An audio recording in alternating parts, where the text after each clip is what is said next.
Okay, stop.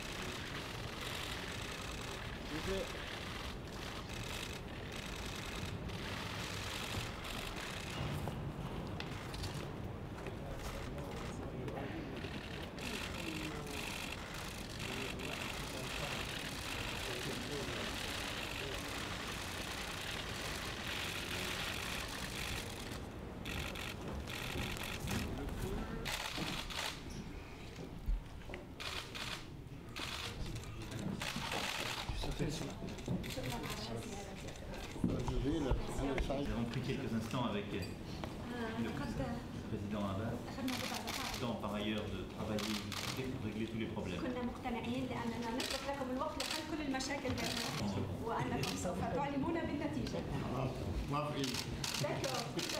Je remercie à nouveau cette délégation d'être là aujourd'hui pendant la campagne française, qui est véritablement...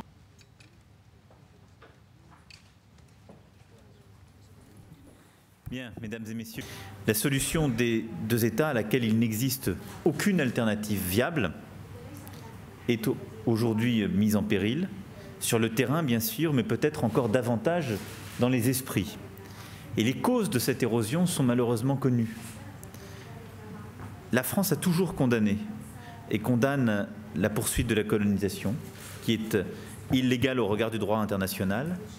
Elle a atteint depuis le début de l'année un niveau sans précédent, et ces décisions envoient un signal très négatif qui ne peuvent que nuire à la confiance nécessaire. Et l'absence d'horizon politique nourrit le désespoir et l'extrémisme. Pu se faire aujourd'hui à la fois pour évoquer la question israélo-palestinienne et ses derniers développements. Je sais aussi l'urgence d'éviter tout acte unilatéral qui attiserait encore davantage les tensions sur le terrain.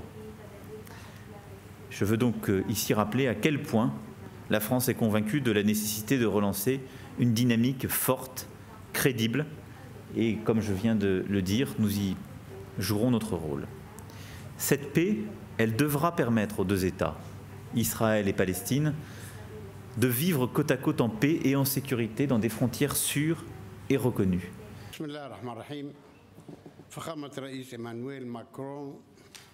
إن خيارنا أيها السادة هو حل الدولتين على حدود عام 67 حيث يجب أن ينتهي الاحتلال الإسرائيلي لأرضنا ويحصل شعبنا على حريته واستقلاله في دولته الخاصة به وعاصمتها القدس الشرقية وحل جميع قضايا الوضع النهائي الدائم وفق قرارات الشرعية الدولية ووفق مبادرة السلام العربية.